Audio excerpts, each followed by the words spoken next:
our center, we want to welcome you to our grand reopening. We're only... Is it okay to clap for yourself? It's only been, let me see, how many days? 1,014 days. But that's okay. Who's counting, right? So I want to first acknowledge that Literacy Nipissing resides on the traditional territory of the Anishinaabe and within lands protected by the Robinson, Huron, and Upper Canada treaties.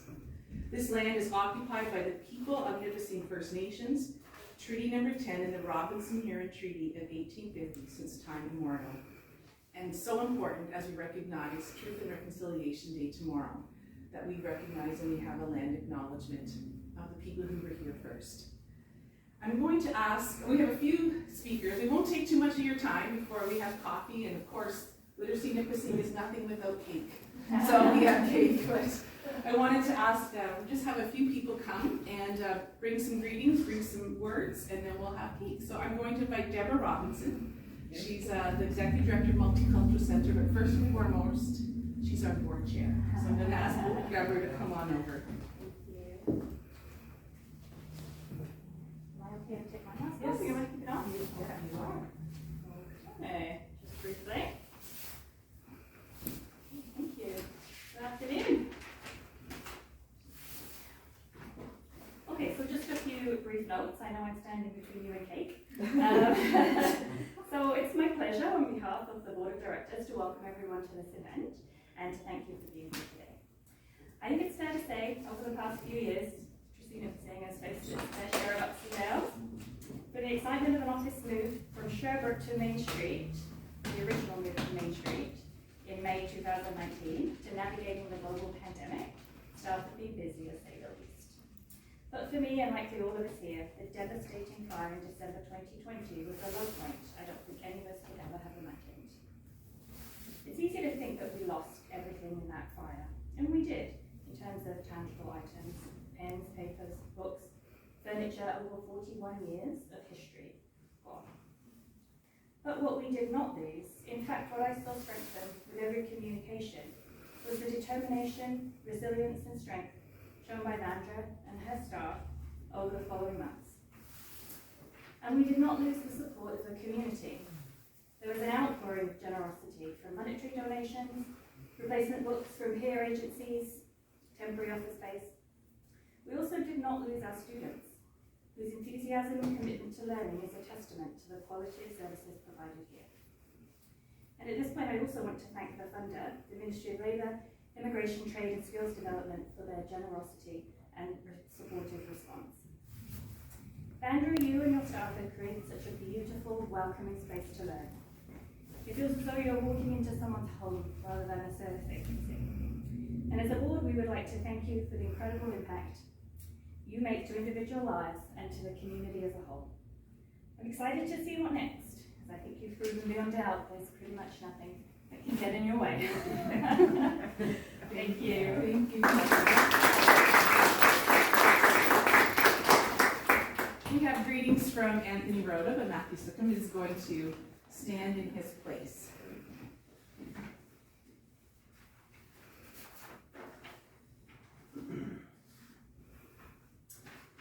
Thank you. It's a pleasure to be here today. My name is Matthew Sickham, and I'm here on behalf of the Honourable Anthony Rhoda, Member of Parliament for Nipissing to Miskaming and Speaker of the House of Commons. Anthony wishes he could be here today, but he is in Ottawa, and he wanted to let you know how much he does support what you are doing here. It's not easy to rebuild after experiencing what your organization has, and to that effect, you should be proud of these accomplishments. Even as our society and our country continues to adopt to an ever-increasing digital world, those basic needs for reading, writing, and in general, learning to communicate still exist. That's why organizations like Literacy Nipissing are so important, because you are helping to improve essential skills in our community, and by extension, helping people create the best version of themselves, and that's what creates a better Canada. On behalf of the Government of Canada, I thank everyone at Literacy Nipissing who are working to promote and improve the access to quality education here in Nipissing to Miskaming. Literacy is a fundamental human right, and by allowing more people to access that education, you're helping to build a better, fairer, and more prosperous future for everyone. Congratulations once again on your grand reopening. Thank you, and I'll see you in the pledge.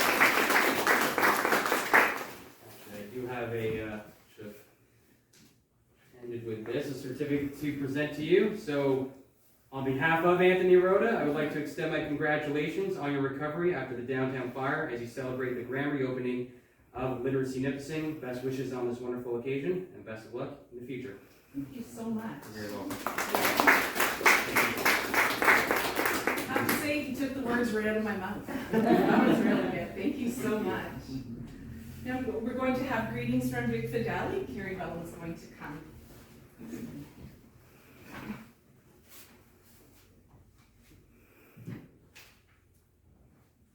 Hi everyone, I'm Carrie from MVP Vic Fideli's office. He wishes too that he could be here, but he's in Toronto at an event with the Premier right now. We're pleased to see that Nipissing Literacy has recovered from the fire and is back to providing in-person services. We too know how the fire can devastate your office. We also had a significant amount of time to rebuild our office, and we too moved and are now across the street from you. On the first day of our team meeting in our new office, we came into a very blank building, and MPP Fideli said, "Let's make a list of everything we need." And I said, "Do you have a pen and paper?" No. We had nothing, and I literally ran over to see the ladies at the Chamber of Commerce, and they gave us pens and paper to start our list, so we certainly know how long of a battle it is to rebuild. We would like to thank Deborah and Vander for the invite for today's event and recognize all the hard work that Nipissing Literacy, the staff team, volunteers, and tutors are providing adult learners to improve their literacy skills. And we also have a certificate for you from MPP Fideli. And it just says, "Certificate of Congratulations presented to Literacy Nipissing in recognition of your grand opening on behalf of the province of Ontario and residents of Nipissing."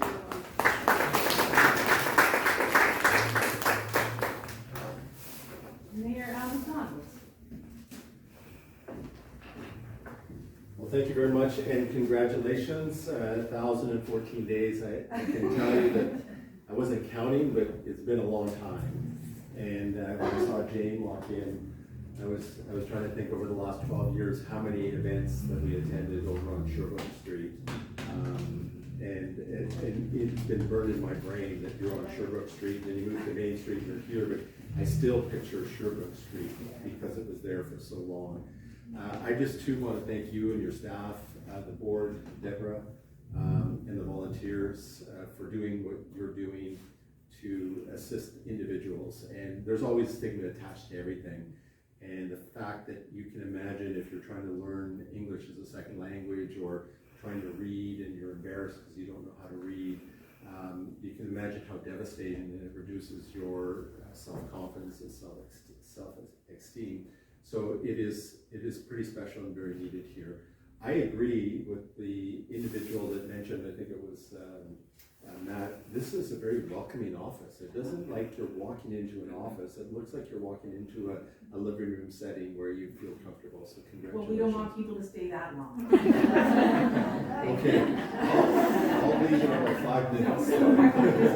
So congratulations on your grand reopening. Welcome back to downtown. It is pretty special, and we want to see downtown thrive. And I think the fact that you're open just is another shot in our arm and the confidence. So thank you. Thank you so much. Thank you so much for your comments and your greetings, and I just appreciate everyone coming today. We're so thankful. I had a dream last night that no one came, and all that cake was for me. So it was good and it was bad, but I made some notes. I hope that's okay with you all, and I'm reading them, so that's good, right? That's our mission. We've been talking over the last few days of some of the things that we have gone through. Like one of these days, if you want to hear about the 720 erasers that I bought, that's another story. But I don't want to get into that because I'll be here all day. So I'm just going to read some notes for you as thank you from Literacy Nipissing. When you get down to it, there are two areas in which Literacy Nipissing works. We work with words and we work with numbers. So in words, I will give you the numbers. 1,014 days ago, our office was destroyed by fire. It took 12 hours for our office to go from office to ashes. It took us 87 days to rebuild, to go from ashes to office and be ready to open. One huge pandemic stopped that, and it has taken us 927 days to officially reopen. We've had a journey. Ashes to office, that has been our tagline for the last couple of months.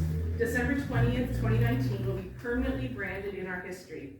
It was an incredibly devastating day for so many people in North Bay, and we are part of that group.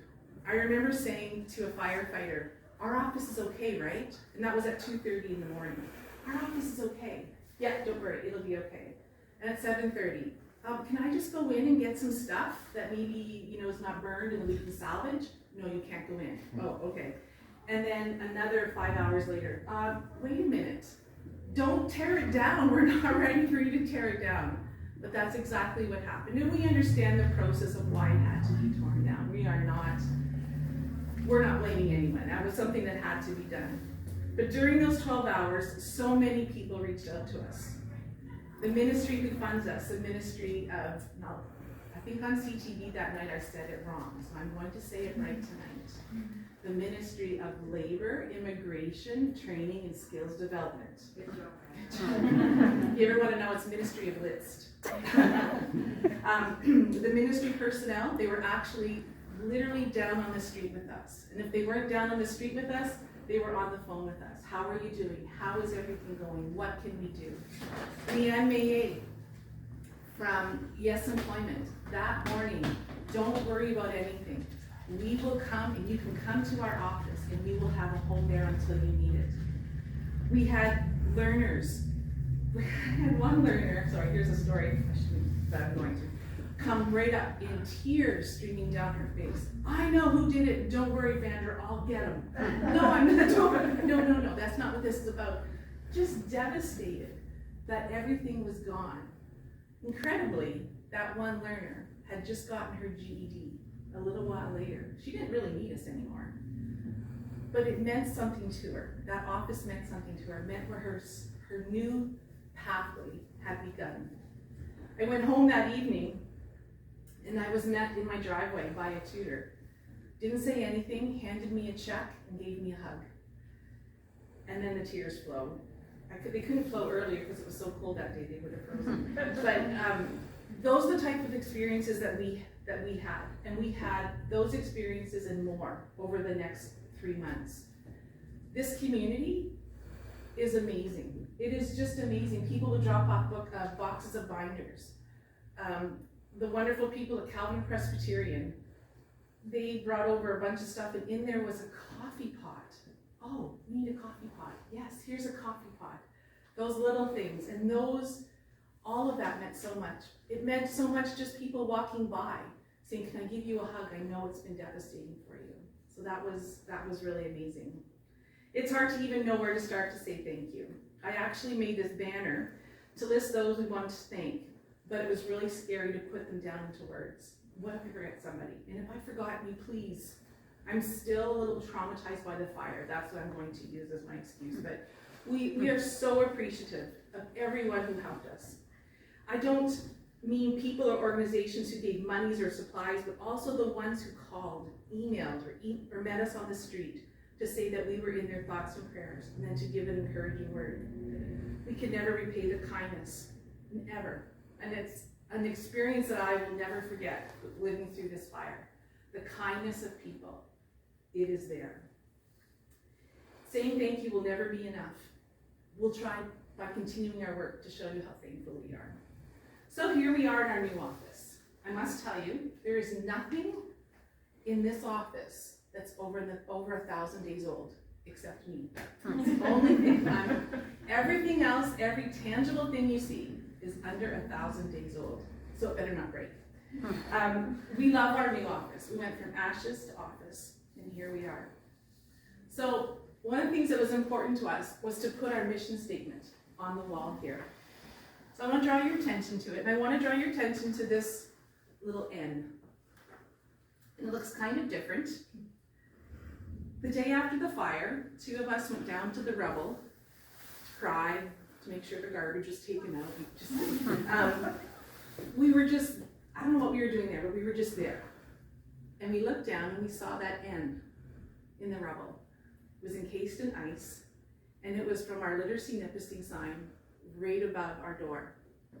One of our staff members, who's Cassandra, but I won't, she dug furiously, scraped and dug and got that N out. And we held that N like it was a newborn baby. It was so precious, and it was so stinky, and it was so wonderful. We lost everything, but we didn't lose everything. We had that N. Tangibly, that was all that was left from 42 years of being in North Bay. Nothing else. Like I said, not a pen, nothing. Pencils burn really fast too. Nothing but that N was left. We kept it, and we put it in a bag, and we wrapped it up, and we decided to put it in our sign. It symbolized to us, it was a driving force for us, and it was our inspiration for rebuilding. You can't take away the learning that has gone on here in 42, now 44 years. You can never take that away. Even if someone had their GED diploma in our filing cabinet, I'll get you another copy. But I can never take that away. I can never take those accomplishments away. And you couldn't take us away. We still have that N. For us, it may seem kind of corny, but it was almost like a fist pump moment. Oh, we got this. We're not going to give up. This letter survived, and so did we. We rebuilded. That's terrible grammar. We rebuilt. And we're still here. So welcome to Literacy 2.0. Thank you so much.